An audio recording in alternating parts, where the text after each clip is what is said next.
wabarakatuh. Sama bagi anak-anak.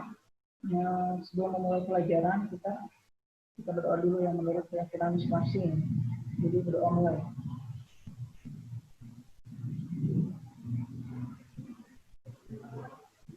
Selesai. Jadi materi berikutnya ini mengenai trigonometri ya.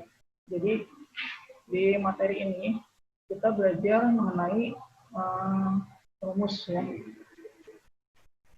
Rumus dari trigonometri tadi ya.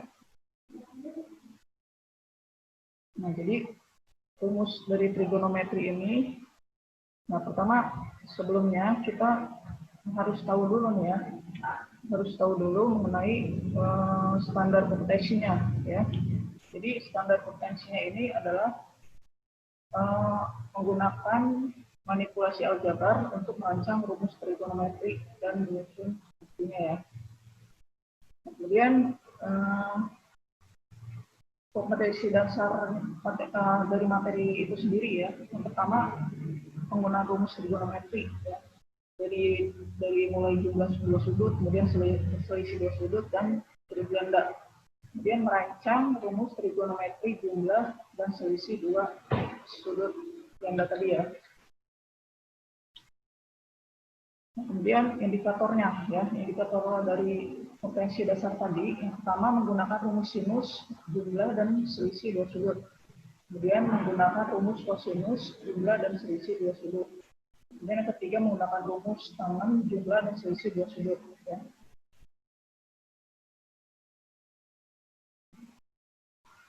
Kemudian yang keempat itu menyatakan perkalian sinus ya dan kosinus dalam jumlah dan selisih sinus dan kosinus ya. Kemudian menggunakan rumus sinus dan kosinus dan juga tangen dalam sudut ganda. Dan selanjutnya menggunakan rumus trigonometri tadi untuk mencari jumlah dan selisih dua sudut dalam pemisahan masalah.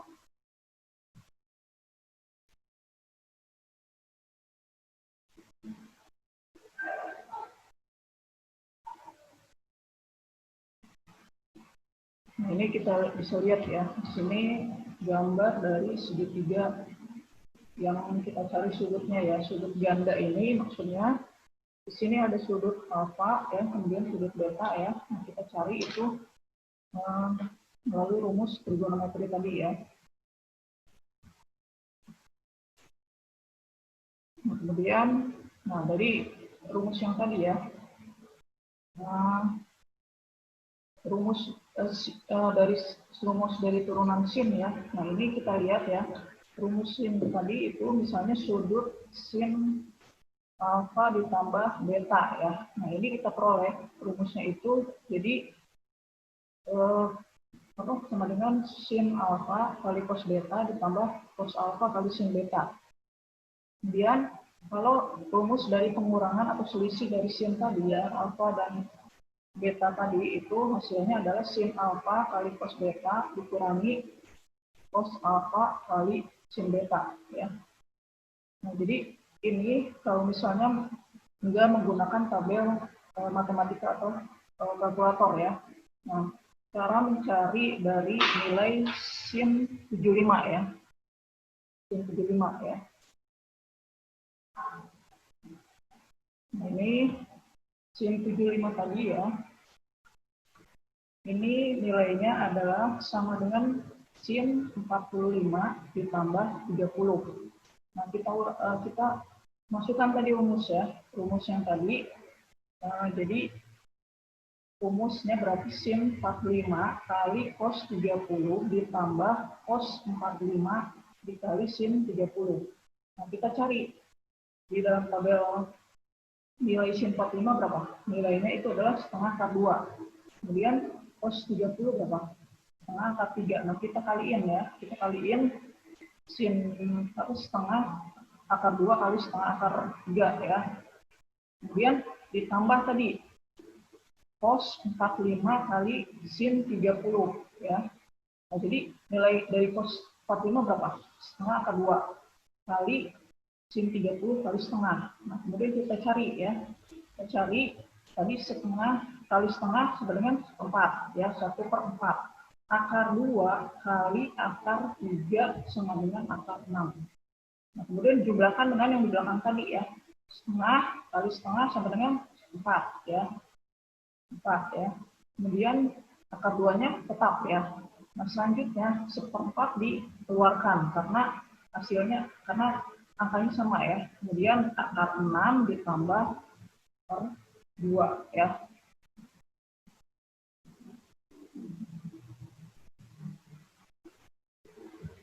Selanjutnya kalau kita mencari penjumlahan sin ya.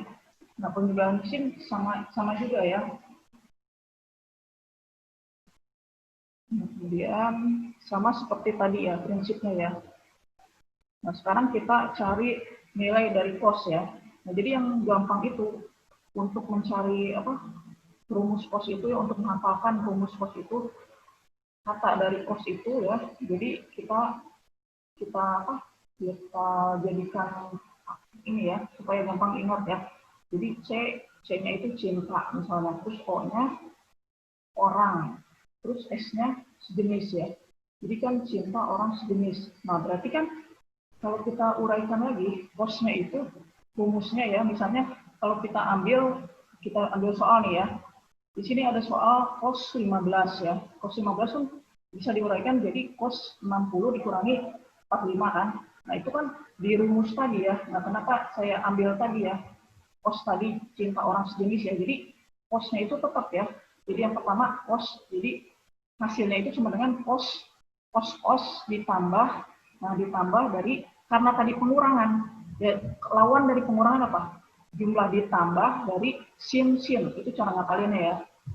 Jadi cos 60 dikali cos 45 ditambah sin 60 kali sin 45. Nah, jadi itu ya. Jadi dari rumus trigonometri ini sebenarnya yang paling gampang diingat ya. Kita ingetin dari rumus cos itu sendiri. Jadi cinta orang sejenis. Nah, selanjutnya itu ngikutin ya. Jadi sejenis ini maksudnya apa? Cos kali cos ya. Tapi tadi kan dimintanya pengurangan ya. Nah, kita berarti ditambah sin dengan sin. Sin itu sejenis kan. Jadi cos 60 kali cos 45 ditambah sin 60 kali sin 45 ya. Nah, di sini kita lihat cos 60 berapa? Sebenarnya setengah. Terus cos 45 setengah per 2 ya. Kita kaliin tuh nanti ya. Ditambah tadi sin yang tadi sejenis ya, ditambah sin setengah akar 3 dikali setengah akar 2 ya. Nah, kemudian kita cari ini satu-satu, setengah kali setengah 1/4 ya. Akar 2-nya tetap ditambah setengah kali setengah akar 4 kali akar 3 dikali akar 2 dengan akar 6 ya. Nah, kita cari di situ, itu kan ada yang sama ya, seperempat sama seperempat kita keluarin ya. Itu berarti yang dikumpulin akar 6 dan akar 2. Nah, itu hasilnya ya. Nah, kemudian ini kalau misalnya kita cari nilai tangen ya. Tadi kan kita udah dapat nih nilai sinus ya, penjumlahan pengurangan, kemudian kosinus ya. Nah, sekarang kita cari tangen ya. Tangen ini sebenarnya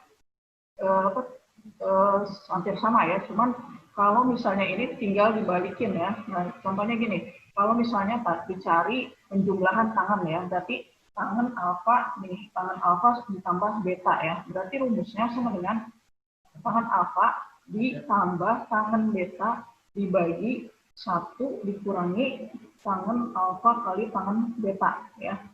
Nah, sedangkan kalau misalnya kita harus mencari nilai pengurangan dari tangen ya. Jadi tangen alfa dikurangi tangen beta ya.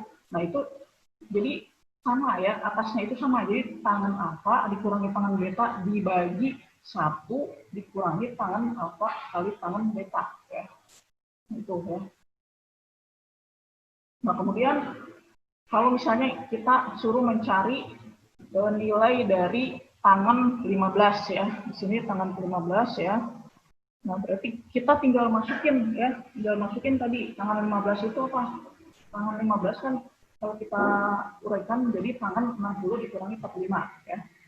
Nah, berarti masukin ke tadi rumus ya. Tangen 60 dikurangi tangen 45 dibagi 1 ditambah. Nah, itu kebalikan dari tadi kurang ya. Berarti pernya itu ditambah tangen 60 dikali tangen 45. Sekarang kita cari tangan 60 berapa nilainya kalau kita runut dari pelajaran kelas 10 ya. Tangan 60 adalah akar 3. Dikurangi tangan 45 berapa? 1. Nah, dibagi dengan 1 ditambah tangan 60 berapa? Akar 3 dikali tangan 45, 1 ya. Nah, sekarang kita uraikan satu-satu ya. Nah, ini kalau bentuknya seperti ini ya, kali dengan apa? Lawan dari penyebutnya ya. Tadi kan penyebutnya di sini apa? 1 ditambah akar 3 ya. Ya kan akar 3 kali 1 semua bilangan dikali 1 kan bilangan itu sendiri ya. Nah, sekarang penyebutnya tadi dikalikan dengan lawannya ya. Nah, berarti akar 3 dikurangi 1 ya, dibagi 1 ditambah akar 3 dikali 1, penyebutnya lihat. 1 dikurangi akar 3 per 1 dikurangi akar 3 ya. Nah, sekarang kita cari satu-satu ya. Nah, kita cari akar 3-nya dikali akar 1 dikurangi akar 3 ya. Dikurangi akar 1 dikali 1 dikurangi akar 3. Nah, ini hasilnya dapat 2 akar 3 dikurangi 4 dibagi negatif 2 ya. Nah, ini juga masih harus kita sederhanain. Karena apa nih? Kita lihat ya. 2 sama 2 bisa dicoret kan, dibagi habis ya. Enggak, berarti 1 ya. Berarti tinggal akar 3 ya kan. Kemudian negatif 4 dibagi negatif 2 sama dengan 2. Nah, berarti kita balikin ya. 2 dikurangi akar 3 ya.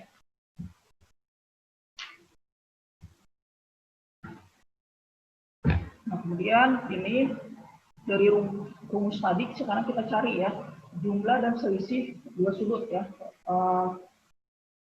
Jadi misalnya cos alfa tambah beta ya ditambah cos alfa dikurangi beta. Nah, ini rumus ini mengacu pada sudut rangkap ya.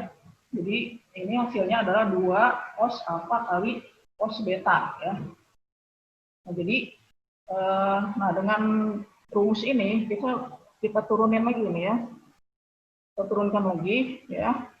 Nah, jadi di sini bisa kita turunkan ya. Jadi nilai dari cos alfa dikurangi cos beta sama dengan apa? Negatif sin setengah ditambah A tambah B dikali sin setengah kali A tambah B ya.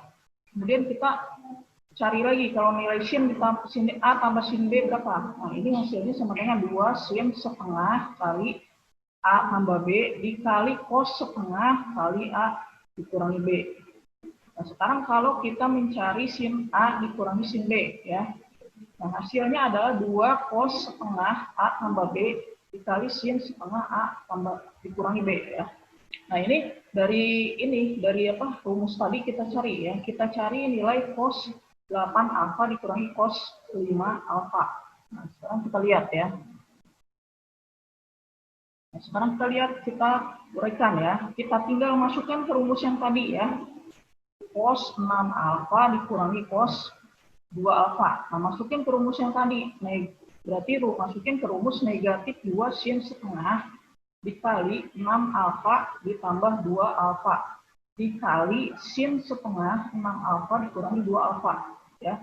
Nah, sekarang kita lanjut ya. Kita cari 6 turun ke bawah ya. Nah, itu kan 6 alfa tambah 2 alfa. Bisa dijumlahin jadi 8 alfa ya. Kemudian 6 alfa yang selanjutnya sin setengah 6 alfa dikurangi 2 alfa itu 6-nya dikurangi 2 sama dengan 4 alfa. Nah, selanjutnya turun ke bawah hasilnya jadi negatif 2 sin 4 alfa kali sin 2 alfa ya. Nah, kemudian dari rumus tadi ya, rumus sinus kosinus tadi ya, dan tangan tadi ya.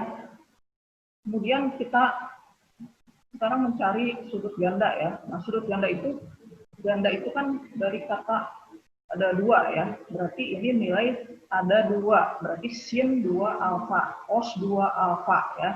Kemudian tangan 2 alfa. Nah, sekarang sin 2 alfa ya. Nah, ini sin 2 alfa itu ini rumusnya adalah 2 sin alfa cos alfa ya.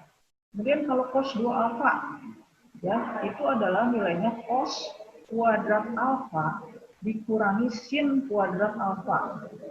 Nah, kemudian kita dapat lagi nih nilai selanjutnya dari cos 2 alfa. Itu bisa sama dengan 1 dikurangi 2 sin 2 alfa. Kemudian cos 2 alfa sama dengan cos 2 alfa dikurangi 1. Nah, selanjutnya nilai sudut dan nilai tangan ya. Cari nih, nilai tangan 2 alfa sama dengan 2 tangan alfa dibagi 1 kurangi tangan kuadrat alfa ya. Nah, kita lihat contoh soalnya di sini ya.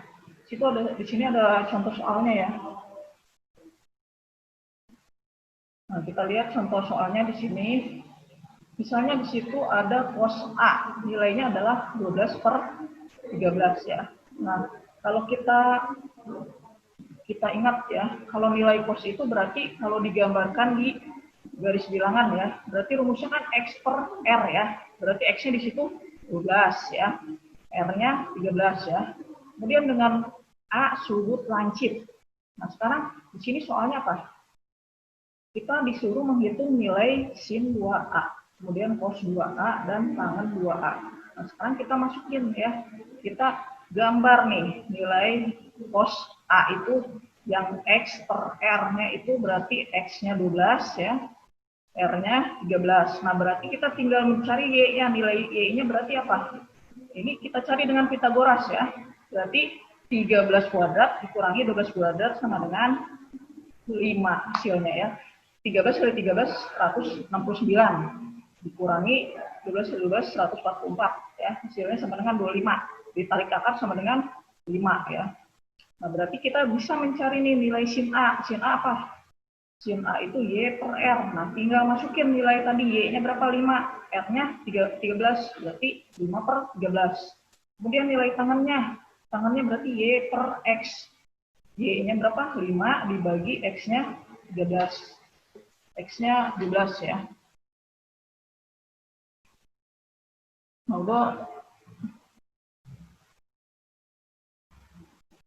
Nah, cukup sekian ya materi dari saya. Semoga kalian mengerti. Nah, nanti selanjutnya kamu tinggal mengerjakan soal yang ada di buku latihan halaman 36 sampai 37 ya.